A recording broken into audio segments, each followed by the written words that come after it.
Bem-vindo de volta à parte 3 de Desmascarando Elon Musk. Este segmento encerra a entrevista que Chris Anderson conduziu com Musk na fábrica de Austin antes da apresentação ao vivo em Vancouver, antes de Cristo, e será a nossa parte 4. Este episódio revisará as afirmações de Musk na entrevista sobre a Starship e a colonização de Marte. Todos nós já ouvimos os gloriosos planos de Musk para preservar a consciência humana, tornando-nos uma espécie multiplanetária. De onde quer que ele tenha roubado essa linha, ele certamente a explora ao máximo, então vamos pular essa repetição. Esperamos que os defensores online de Musk estejam atentos, pois muitas das coisas que eles negam que Musk tenha dito são reafirmadas neste segmento. Então aqui vamos nós, começando quando Anderson fez a transição para SpaceX e Starship usando uma premissa mais ridícula. Se inteligência artificial fosse derrubar a Terra, precisamos de um plano B. Falamos da última vez sobre reutilização, e você acabou de demonstrar isso espetacularmente pela primeira vez. Desde então, você passou a construir este foguete monstruoso. Starship. Conte-nos sobre o Starship. Anderson deveria ter pedido a Musk para revelar novidades sobre o Starship. Musk soa repetitivo quando faz afirmações sobre o que sua nave é e o que ela fará. Comparando clipes das apresentações do Starship de 2019 e 2022, é possível notar a diferença. O santo grau é a reutilização completa e rápida. Um foguete orbital rapidamente reutilizável é basicamente o santo graal do espaço. A grande descoberta do santo graal que é necessária é um sistema de foguete rápido e completamente reutilizável. Foguete orbital reutilizável rapidamente, foguete orbital reutilizável rapidamente, foguete orbital reutilizável rapidamente, foguete orbital reutilizável rapidamente.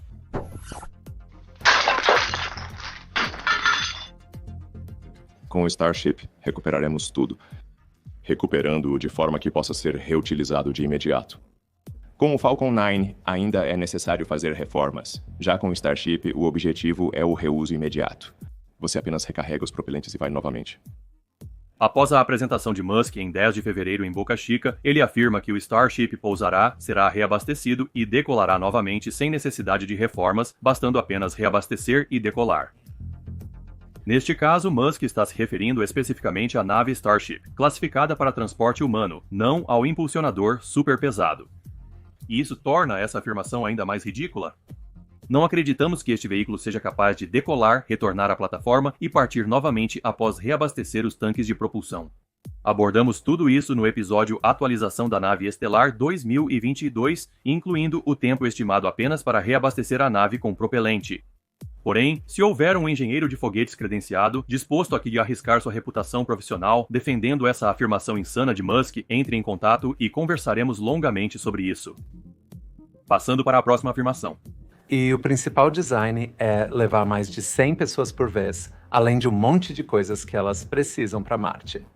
Vamos parar por aqui. Anderson começa dizendo que o design é destinado a levar 100 pessoas de cada vez para Marte. Musk acena e concorda. Então agora, sempre que um fã disser que Musk nunca disse que era para levar 100 pessoas, você tem a citação mais recente diretamente de Musk e ele a repetirá algumas vezes. Já abordamos isso em episódios anteriores. Tentar colocar 100 pessoas em um desses foguetes, com tudo o que precisam levar, é completamente inviável. Começamos a explicar isso no nosso primeiro episódio há 2 anos. Anderson pergunta sobre as linhas do tempo atualizadas para chegar a Marte. Qual é o último cronograma para a primeira vez que uma nave estelar vai para Marte? Presumivelmente 100 pessoas, apenas com equipamentos. Segundo, com pessoas. Terceiro, 100 pessoas de cada vez. Anderson questionou Musk sobre as atualizações nos prazos para a Starship cumprir essas 3 promessas. Primeiro voo de carga, tripulado e de colônia. Uma linha de questionamento razoável, dado que este era o cronograma que Musk divulgava em 2019 para os marcos da Starship. Missão lunar não tripulada em 2021. Missão de carga para Marte em 2022. Missão tripulada Dear Moon no início de 2023. E os primeiros pés em Marte em 2024. Em 2019, Musk arrecadou United States Dollar dos Estados Unidos 1 bilhão em rodadas de investimento com base nessas projeções. As séries J em janeiro, K em maio e 50 em junho de 2019 deram a Musk mais 1 bilhão e 100 milhões para gastar. Apesar disso, a Starship não cumpriu essas promessas. Anderson questionou Musk sobre os prazos e Musk respondeu da seguinte forma. Primeiro, como já fez antes, ele cruza os braços defensivamente. Como antes, ele não responde a pergunta de fato. Evasão clássica. Aceleramos para passar rapidamente pela resposta evasiva e longa, mas é possível ver como ele desvia para um assunto não relacionado à pergunta que não quer responder. Para comparar, o custo estimado para o Starship transportar 100 toneladas à órbita é muito menor do que o custo de lançar nosso pequeno foguete Falcon 1. O custo de voar com um Boeing 747 ao redor do mundo é menor do que o de um pequeno avião descartado. É impressionante que a coisa gigante custe muito menos que a pequena. Ele usa metano como combustível, sem propelentes exóticos ou materiais difíceis de obter em Marte. Marte possui uma atmosfera de dióxido de carbono e gelo de água, dióxido de carbono mais H2O, permitindo a produção de metano e oxigênio, O2. Anderson ignora a pergunta ignorada e pula para o que Musk acabou de mencionar: fazer combustível em Marte. Musk declarou que usará dióxido de carbono e água, H2O, para criar metano, CH4 e oxigênio líquido, liquid oxygen ou O2. Musk gostaria que você acreditasse que essa é a equação completa, mas se ele está usando o processo Sabatier, como ele mencionou antes, a reação parece mais com isso e requer um catalisador de níquel. O processo também requer uma câmara de reação aquecida entre 300 e 400 graus Celsius, com uma pressão operacional de 30 bar. Ambos exigirão muita energia para facilitar. Até o momento, não há evidências de que a SpaceX de Musk tenha a capacidade de produzir combustível do nada, mesmo na Terra, onde seria mais fácil. Até agora, todos os propelentes usados em Boca Chica ainda são transportados por caminhões a diesel que atravessam reservas naturais protegidas. Acreditamos que ele patrocinou o XPRZE de captura de carbono de 100 milhões, para que outros descobrissem o processo inicial por ele. Mesmo após capturar o dióxido de carbono, ainda é necessária tecnologia para transformá-lo em combustível. Presumivelmente, uma das primeiras tarefas em Marte será criar uma usina de combustível que possa produzir o combustível para o retorno. Viagem vai ser principalmente uma planta de oxigênio. Bem, é 78% de oxigênio, 22% de combustível. O combustível é simples e fácil de criar em Marte e em outras partes do sistema solar. Já que o assunto foi mencionado, este é um bom momento para dizer que nosso próximo episódio sobre Marte abordará este mesmo tema. Por ora, vamos encerrar o assunto, mas não adiaremos a afirmação de Musk de que o metano é um combustível simples que pode ser facilmente produzido em muitas outras partes do sistema solar. Segue a lista dos planetas do sistema solar com suas composições atmosféricas e pressões em relação à Terra. Em comparação com a Terra, Marte possui uma atmosfera consideravelmente mais rarefeita e com maior concentração de dióxido de carbono. Vênus supostamente tem mais dióxido de carbono na atmosfera que a Terra, com pressão superficial 90 vezes maior e temperatura superficial que rivaliza com a parte mais quente do forno da sua cozinha. A pressão atmosférica na superfície de Vênus é similar a estar submerso 900 metros no mar enquanto o mergulhador típico atinge o máximo a 40 metros. 900 metros de profundidade excedem a profundidade de colapso para a maioria dos submarinos navais modernos. Você não quer ir lá? Vênus é o inferno, quase literalmente. Então, isso cuida de Marte e Vênus, mas nenhum dos outros planetas tem dióxido de carbono atmosférico notável. Nem mesmo Mercúrio, que oficialmente não possui atmosfera. Nas atmosferas dos gigantes gasosos e gelados predominam o hidrogênio e o hélio. Júpiter e Saturno não têm menção de dióxido de carbono em sua atmosfera. Urano e Netuno não possuem dióxido de carbono, mas parecem ter concentrações de metano em sua composição. O mesmo acontece com Plutão e a maior lua de Saturno, Titã, embora Titã pareça ter um mar de metano líquido em sua superfície, o que, se for verdade, poderia dar outra possibilidade para encher os tanques orbitando o Sol a uma distância média de 1,48 bilhões de quilômetros. Das outras luas no sistema solar com atmosferas, Calisto, orbitando Júpiter, possui uma atmosfera de dióxido de carbono, mas com pressão 1/10 de bilionésimo da Terra. Já Tritão, orbitando Netuno, tem atmosfera composta principalmente por nitrogênio e traços de metano. A pressão atmosférica em Tritão é 1/100º de milésimo dos 1013 milibares da Terra, tornando a concentração de gases nessas atmosferas insignificante. Então, é justo dizer que o metano não é tão fácil de criar em qualquer lugar do sistema solar como Musk acabou de afirmar. Isso nos leva à próxima afirmação. É um método generalizado de transporte para qualquer lugar do sistema solar. Com um depósito de propelente em Marte, você pode viajar para o cinturão de asteroides, as luas de Júpiter, Saturno e, finalmente, para qualquer lugar do sistema solar. Novamente, apenas uma declaração descartável que as pessoas não deveriam questionar porque Musk disse, certo? Esta nave pode ir a qualquer lugar do sistema solar, assim como ele diz. Bem, aqui está a coisa. Muitos dos diagramas do sistema solar que você encontrará online parecem algo assim porque eles não conseguem reproduzir a escala e isso empresta credibilidade às declarações improvisadas sobre viagens entre planetas. Precisamos ser realistas. A Terra orbita o Sol a uma distância média de cerca de 150 milhões de quilômetros, 228 milhões de quilômetros com as órbitas dos dois planetas separadas por 78 milhões de quilômetros no ponto mais próximo. Em 2020, a Perseverance demorou 7 meses. Para realizar essa transição, levou 9 meses para o tie-in, enquanto nós levamos apenas 6 meses no mesmo ano. O tempo de trânsito para episódios recentes na nave estelar é menor, apesar da Administração Nacional da Aeronáutica e do Espaço afirmar que essa viagem normalmente leva 9 meses. Fãs da SpaceX vibram com a declaração de Musk de que a Starship pode alcançar esse feito em 3 meses. Em suma, nossa resposta é: prove que este artigo de teste enferrujado pode superar o tempo recorde de todas as outras embarcações enviadas para Marte, atualmente detido pelo Mariner 7, que cruzou o vazio em 128 dias. Se você precisa de ajuda com essa matemática, isso é mais de 4 meses. O Mariner 7 era uma pequena sonda parecida com um ventilador de teto, pesando 411,8 kg no lançamento. A Mariner 7 passou a 3.500 km de Marte em uma passagem sem capacidade ou intenção de pousar. Estamos dando a Musk uma grande vantagem ao usar apenas 6 meses como tempo de trânsito para isso, no que nos diz respeito. Uma vez que você passa por Marte, entra no campo de asteroides que se estende até a órbita de Júpiter a 778 milhões de quilômetros, 550 milhões de quilômetros mais distante da Terra do que Marte está.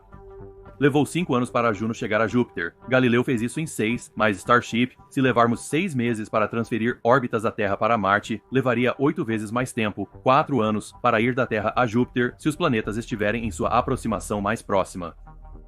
Saturno é o próximo, a 1,434 bilhões de quilômetros do Sol, quase 2 vezes mais distante que Júpiter. A Cassini levou 6 anos e 9 meses para chegar a Saturno, mas na mesma velocidade, uma nave estelar levaria mais de 8 anos para ir da Terra a Marte. Cassini usou estilingues de assistência gravitacional da Terra, Vênus e Júpiter para fazer a viagem, não sendo uma linha reta. Urano está a 2.873 milhões de quilômetros do Sol, o dobro da distância do planeta anterior. Urano foi visitado pela Voyager 2 em 1986, que levou 9 anos e meio para alcançar e passar pelo planeta. Uma nave estelar levaria 18 anos para visitar Netuno, que foi visitado apenas uma vez pela Voyager 2, a 4 bilhões e 500 milhões de quilômetros do Sol. Levou 12 anos para a Voyager 2 fazer essa interceptação. Levaria 28 anos para a Starship. Plutão está a quase 6 bilhões de quilômetros do Sol, levando 247,7 anos para completar uma única órbita. #Equipe Plutão. Levou 9 anos e meio para a sonda New Horizons chegar a Plutão, movendo-se a 58.580 km por hora. Levou 12 anos e meio para o Voyager 1 percorrer essa distância. Usando um tempo de órbita de transferência de Marte de 6 meses, podemos estimar um tempo de trânsito de cerca de 37 anos e meio. O tempo real estará entre esses valores. As sondas em questão são basicamente pratos com antenas anexadas, pesando entre 1 e 2 toneladas no lançamento. A sonda mais pesada enviada para outro planeta é a Cassini, pesando menos de 6 toneladas para estudar Saturno. Isso pesava cerca de 3,6 toneladas, 60% a mais que Juno. Quando as pessoas pensam que a Starship vai alcançar altas velocidades, como uma máquina de 100 toneladas carregando carga e propelente, elas estão equivocadas. Mesmo que pudessem atingir tais velocidades, essas viagens ainda levariam anos e décadas. Novamente, é justo dizer que perambular pelo sistema solar na Starship, como Musk afirma, não vai acontecer, mesmo com um depósito de combustível em Marte, antes que isso possa fazer qualquer coisa disso tem que demonstrar que pode entrar em órbita. Qual é o seu último conselho sobre o cronograma para isso? Iniciaremos a integração dos motores no propulsor para o primeiro voo orbital em 1 ou 2 semanas. O complexo de lançamento está pronto. Com a aprovação regulatória, poderíamos tentar um lançamento orbital em alguns meses. Musk afirmou que a integração dos motores com o propulsor levará cerca de 1 semana ou mais, processo que aparentemente está em andamento. Mas em 10 de fevereiro, Musk disse aos fãs que a questão dos motores não foi resolvida. Eles abandonaram o Raptor V1 e o Raptor V2 continuou a derreter a câmara de combustão. O único problema conhecido restante é o derretimento da câmara. Então essa coisa realmente quer derreter, sabe? Tá parecendo positivo, mas o problema restante é o derretimento da câmara. As chances de eles terem resolvido todo esse sistema e submetido ao teste necessário seriam quase zero. Na realidade, os Raptor Seconders seguem se destruindo no suporte de teste nas instalações de McGregor. O Raptor II está distante de ser um motor confiável 9 anos após o início do seu desenvolvimento, o que pode explicar a renúncia do chefe de desenvolvimento do Raptor no último outono. Will Heltsley, vice-presidente de propulsão, saiu uma semana após a saída de Lee Rosen, presidente de missão e operações de lançamento, levando consigo Ricky Lin, seu braço direito, enquanto a SpaceX continua a perder talentos. Em seguida, Musk afirma que o complexo de lançamento está operacional. Ele provavelmente se refere à enorme torre de lançamento e captura que Musk construiu sem permissão, objeto de uma investigação da FAA, Diretoria de Proteção e Educação Ambiental, que está atrasada há meses e foi adiada novamente de 31 de maio para 13 de junho. A FAA ainda não declarou se exigirá ou não que a torre seja demolida. Musk culpa os reguladores pela falta de aprovação regulatória, que ele menciona. Atualmente, a FAA não é a única agência federal supervisionando o processo de aplicação de Boca Chica. O Corpo de Engenheiros do Exército arquivou a aplicação da SpaceX para o local porque a empresa se recusou a fornecer propostas de mitigação para as reservas protegidas perto do local de lançamento, que pretende preencher. Outras organizações governamentais que também expressaram grandes preocupações sobre este local incluem o Departamento do Interior, o Serviço Nacional de Parques e o Serviço de Pesca e Vida Selvagem, conjunta e separadamente. Todos eles estão copiados nesta carta. Boca Chica como local de lançamento orbital para Starship não é um negócio fechado. Quando Musk diz que acha que isso acontecerá em alguns meses, mesmo no melhor cenário, ele está mentindo, possivelmente inclusive para si mesmo. Então, ele não está apenas sendo desonesto aqui, o próximo segmento demonstra seu total desrespeito pelos procedimentos adequados de teste e segurança. Em uma nova tecnologia como essa, presumivelmente há um risco real nos primeiros tentativas. A emoção é garantida. O sucesso não, mas a emoção certamente sim. Por emoção, Musk se refere a uma explosão. E uma explosão na Starbase será devastadora para a vida selvagem protegida naquela área. Se Musk não puder garantir alta probabilidade de sucesso, não deve receber permissão de lançamento. Usando sua voz de experiência, o comandante Chris Hadfield resume bem o risco aceitável em viagens de foguete neste trecho de sua aula mestra. Para voar em um foguete, é preciso ser otimista. Nenhum astronauta parte para o espaço com os dedos cruzados, não é assim que lidamos. Lidar com risco cruzando os dedos e rezando para não devastar toda a Boca Chica não é uma estratégia de risco aceitável. Mais uma vez, Anderson tenta obter uma resposta de Musk sobre seu cronograma para levar pessoas a Marte, e mais uma vez, a resposta dada não tem nada a ver com a pergunta. Você adiou um pouco a data prevista para colocar o primeiro humano em Marte até 2029. Construímos um sistema de produção para naves estelares. Faremos muitos navios e impulsionadores. Quantos você realmente planeja fazer? Atualmente, esperamos produzir um impulsionador e uma nave a cada 2 meses, com o objetivo de chegar a uma produção mensal até o final deste ano. Falando em termos de ordens de grandeza aproximadas, para criar uma cidade autossustentável em Marte, precisaremos de algo na ordem de 1000 navios. O objetivo é 1000 navios. No momento, a SpaceX busca produzir uma estrutura vazia para a Starship a cada 2 meses, com pretensões de futuramente construir um veículo completo mensalmente. No ritmo aspiracional de construção, seriam necessários 83 anos para construir 1000 navios funcionais. A órbita de transferência entre a Terra e Marte se abre a cada 26 meses ou algumas semanas. 26 meses equivalem a 780 dias, então, para preparar 1000 embarcações para o voo interplanetário, eles precisariam construir e lançar mais de uma nave totalmente equipada e tripulada por dia em média, apenas considerando a que deixará a órbita. Isso desconsidera a construção e lançamento dos tanques de reabastecimento ou propulsores necessários para elevar ambos os veículos à órbita. Se esse sistema chegar à órbita, eles precisarão ter seus tanques cheios para deixá-la.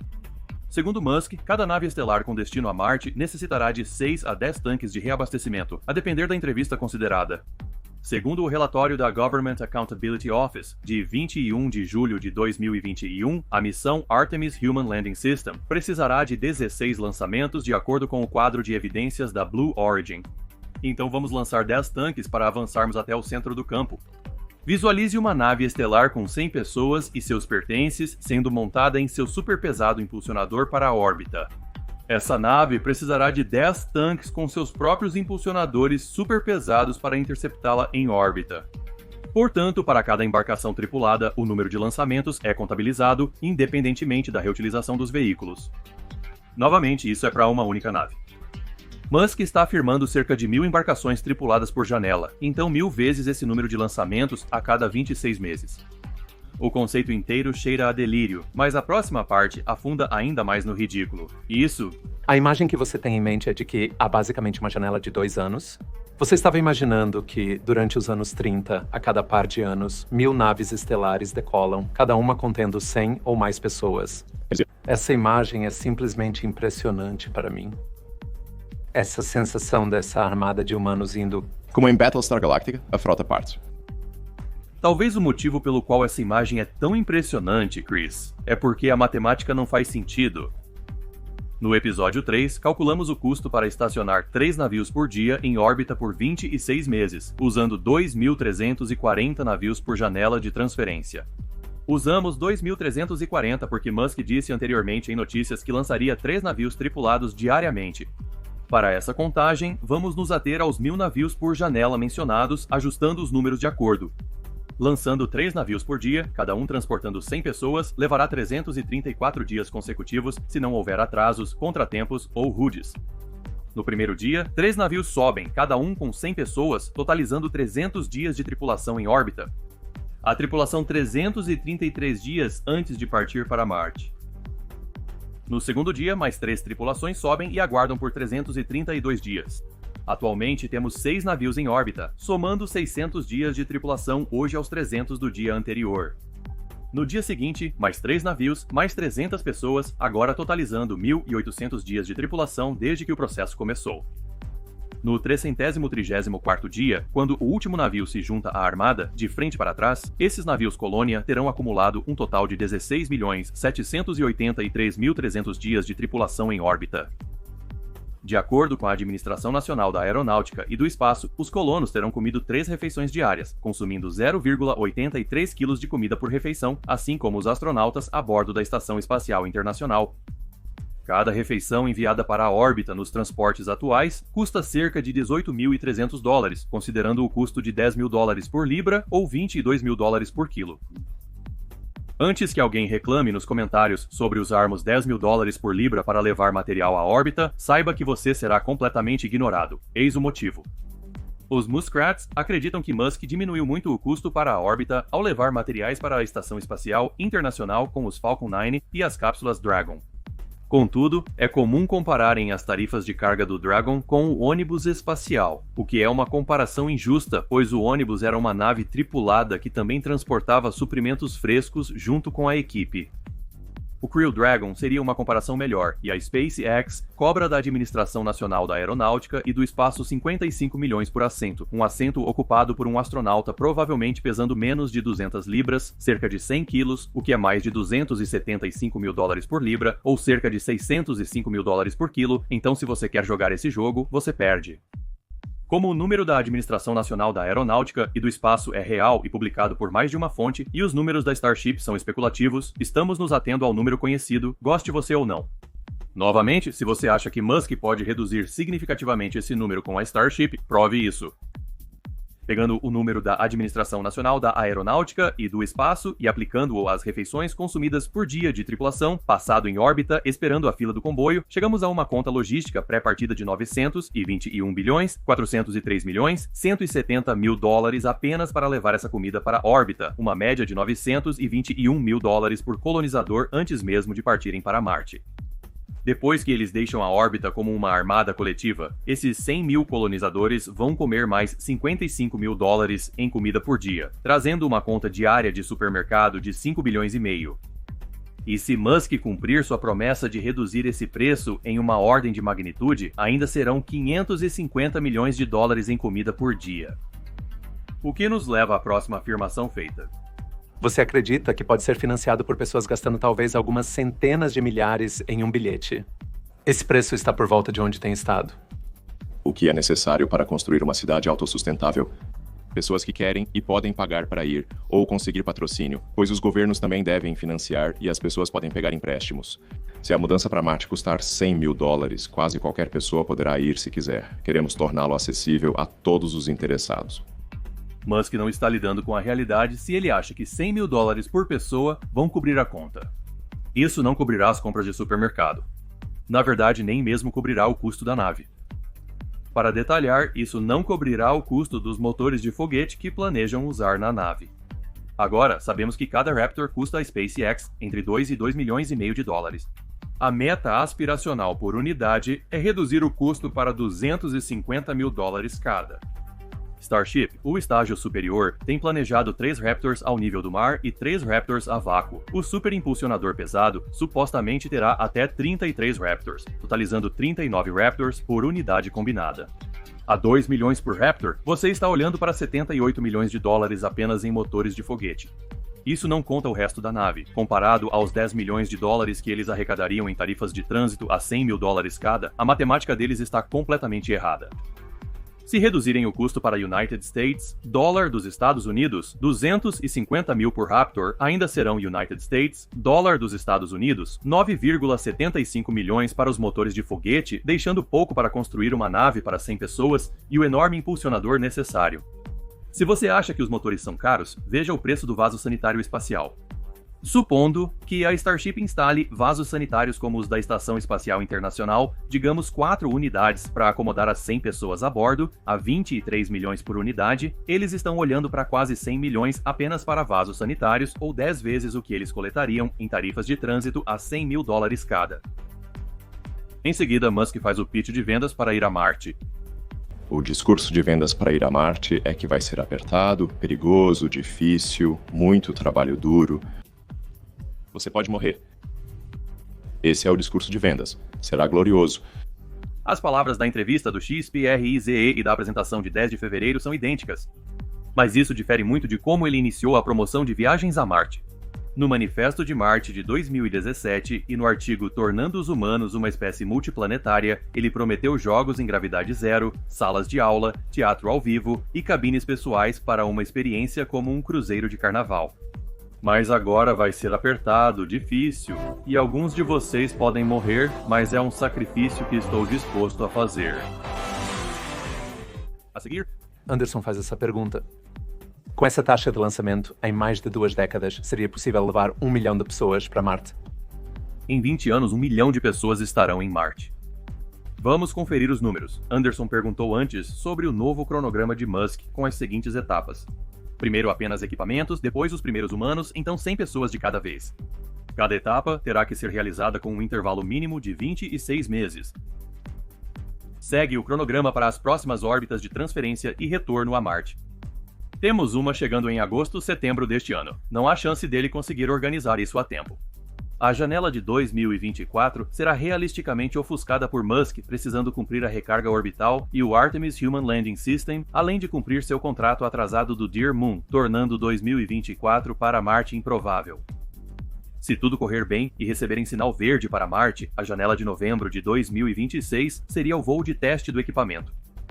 Se tudo correr bem, a janela de janeiro de 2029 pode ser usada para uma tripulação esqueleto pousar em um planeta, tornando fevereiro de 2031 o melhor cenário para conseguir um navio colônia entre planetas. Isso deixa 2033, 35, 37 e 39, 2041, 43, 46, pulando um ano 48 e 50 pousando em 2051. Isso daria a ele 10 janelas para conseguir 1.000 navios por janela com 100 pessoas por navio para Marte até 2050, pousando em 2051 se absolutamente nada der errado entre agora e então. A resposta seguinte de Musk à pergunta de Anderson o deixa sem palavras. Veja a reação dele. De quem é a cidade? É da Administração Nacional da Aeronáutica e do Espaço. É da SpaceX? É A cidade do povo de Marte. Aparentemente, Musk nunca ouviu falar do Tratado sobre o Espaço Exterior da Organização das Nações Unidas de 1967, especificamente o artigo 2, que afirma que o espaço exterior, incluindo a Lua e outros corpos celestes, não está sujeito à apropriação nacional por reivindicação de soberania, uso, ocupação ou qualquer outro meio. Isso inclui os cidadãos dos países que aprovam tais missões, conforme o artigo 6, onde os Estados partes do tratado devem assumir a responsabilidade internacional pelas atividades nacionais no espaço, incluindo a Lua e outros corpos celestes, independentemente de serem realizadas por entidades governamentais ou não governamentais. E quanto à afirmação de Musk de defender uma democracia direta, Musk está meio cheio de merda nisso, já que ele declarou no passado ser o futuro imperador de Marte e fez outras declarações semelhantes nos, acredite se quiser, termos e condições do Starlink que fizeram especialistas jurídicos o criticarem em artigos e nas redes sociais. Você precisa de 1 milhão de pessoas porque é necessário ter gente suficiente para realizar todas as tarefas necessárias. Você precisa para sobreviver. O limiar crítico é se as naves da Terra param de chegar por qualquer motivo, a cidade de Marte morre ou não. Já fizemos essa sugestão antes. Vamos repetir. Antes de Musk tentar construir uma cidade autossustentável na superfície de Marte, tente fazer isso na Antártica.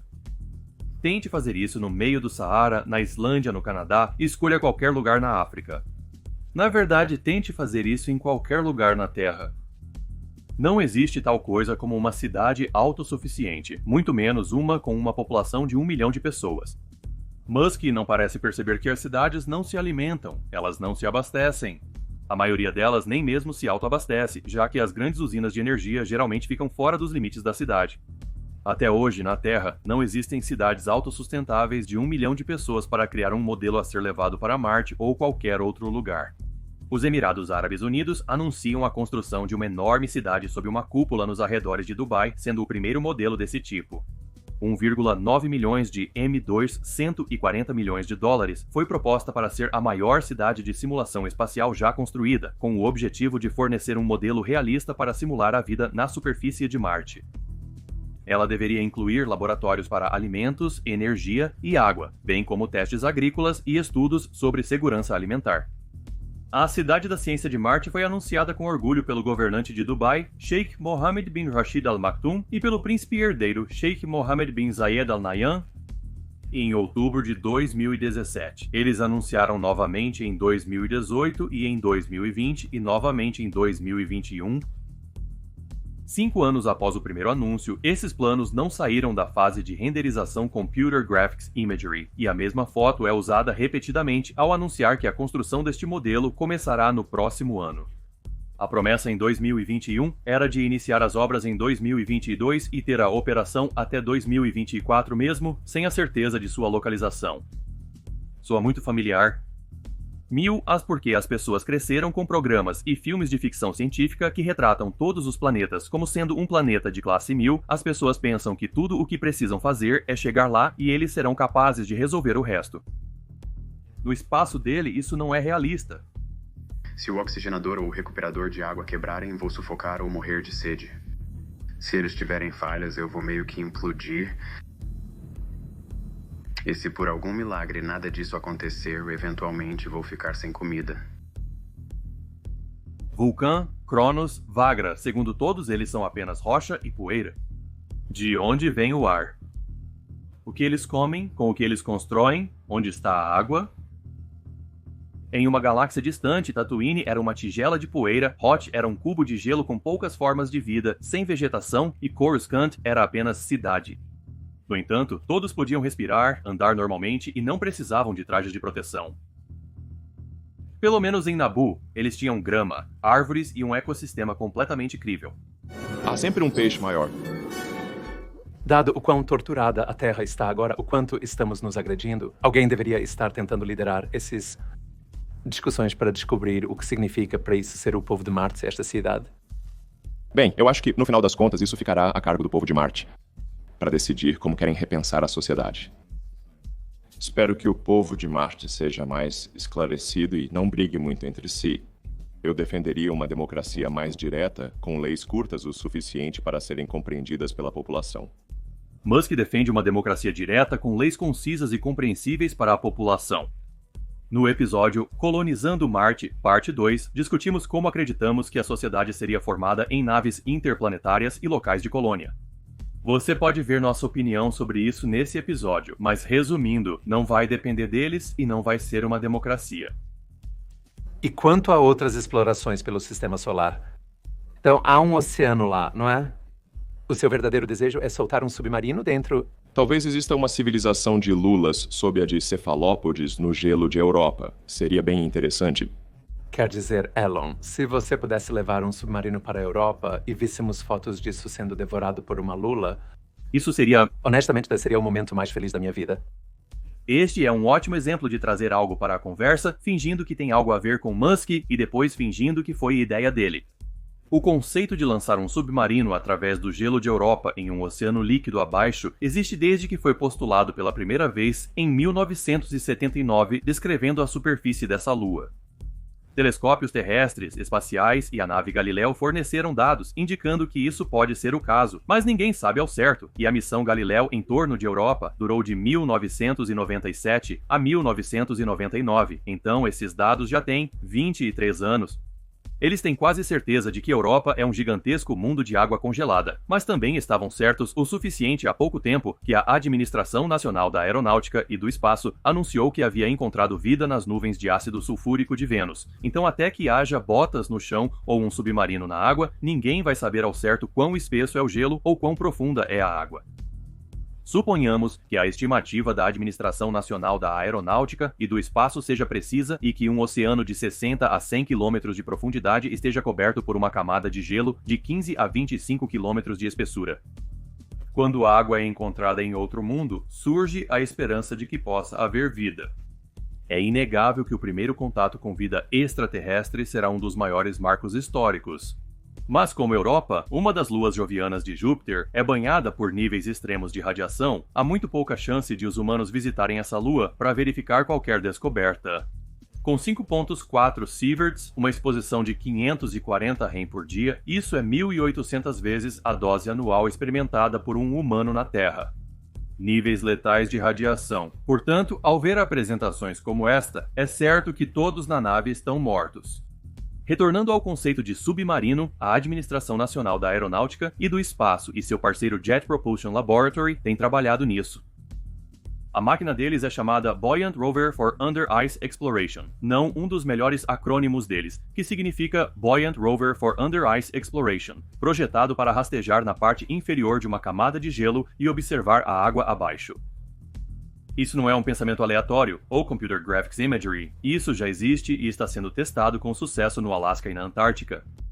Outros conceitos também existem. Em 2018, a Administração Nacional da Aeronáutica e do Espaço e a Universidade Cornell criaram a Valkyrie, uma cápsula nuclear que afundaria no gelo usando jatos de água quente no nariz para derreter o gelo abaixo. Não confundir com o robô humanoide de 6 pés da Administração Nacional da Aeronáutica e do Espaço que tinha o mesmo nome, mas agora se chama R-5.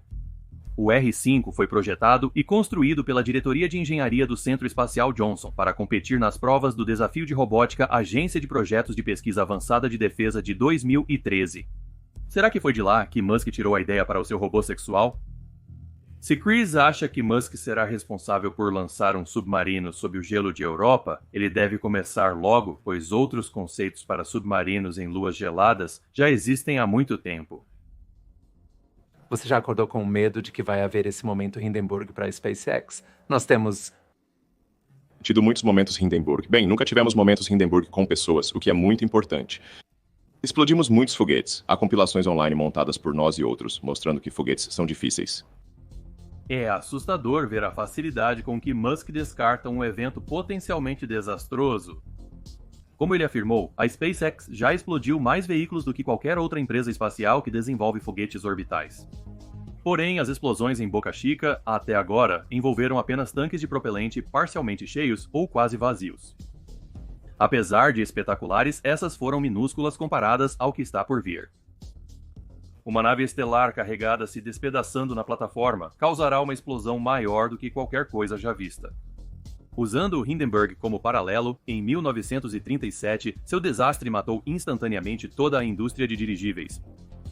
Um desastre com a nave estelar pode fazer a história se repetir. Na parte final do segmento, Anderson se transforma totalmente em Muskrat. Ouça essa conversa sem fim sobre as bobagens que as pessoas acreditam a respeito das alegadas sinergias entre todas as empresas Musk.